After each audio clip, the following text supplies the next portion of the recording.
Herzlich willkommen zu einem neuen Video. Heute zeige ich euch einen einfachen und leckeren Klassiker. Und zwar machen wir heute ein geschnetzeltes Zürcher Art mit Kartoffelrösti. Zürcher Art deshalb, weil ich statt Kalbfleisch hier Schweinelachs bzw. Rücken verwende. Das Fleisch dafür als erstes in Scheiben und danach in etwas mehr als 1 cm dicke Streifen schneiden.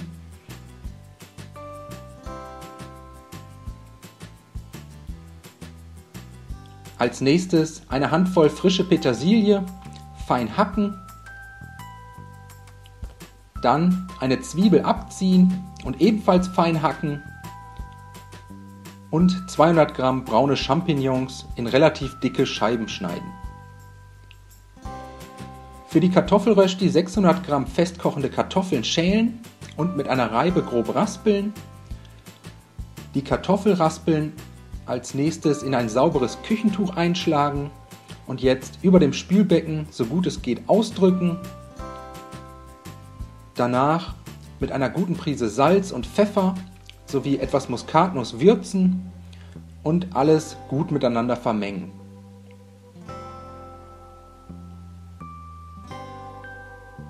Zum Ausbacken eine große Pfanne mit reichlich Öl erhitzen und sobald das Öl heiß genug ist, den Kartoffelteig esslöffelweise in die Pfanne geben, etwas flach drücken, an den Rändern zusammenschieben und jetzt ganz langsam je Seite ca. 4 bis 5 Minuten bei niedriger bis mittlerer Hitze goldbraun anbraten.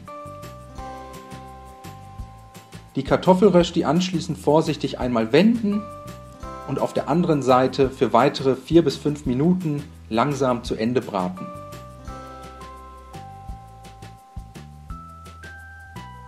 Die fertigen Rösti danach aus der Pfanne heben und auf Küchenpapier etwas abtropfen lassen.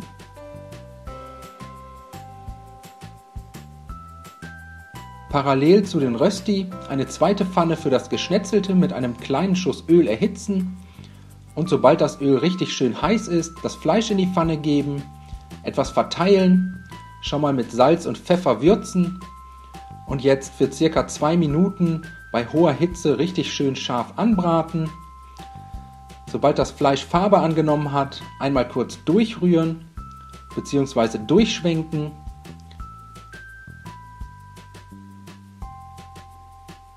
Und dann aus der Pfanne holen und zur Seite stellen.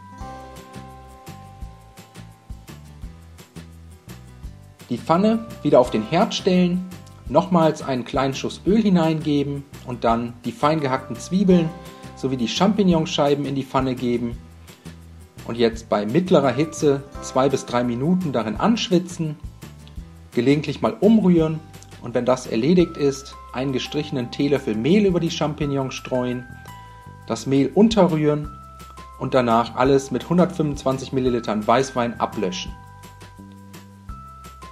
Den Weißwein unter gelegentlichem Rühren ca. 1 Minute einköcheln lassen und danach 200 ml Sahne dazu gießen,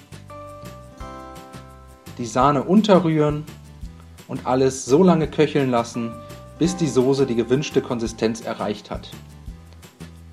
Zum Schluss die Hitze ausschalten, die gehackte Petersilie dazugeben, außerdem etwas Abrieb einer Bio-Zitrone, das Fleisch samt Fleischsaft zurück in die Pfanne geben, alles einmal kurz durchrühren und das Fleisch in der Soße einige Minuten warm ziehen lassen. Danach können wir auch schon servieren, 2 bis 3 Rösti auf einen Teller geben, das Geschnetzelte daneben anrichten und zum Schluss noch mit etwas Petersilie garnieren. Ich hoffe, euch hat das Video gefallen. Ich wünsche euch viel Spaß beim Nachmachen. Bis zum nächsten Mal.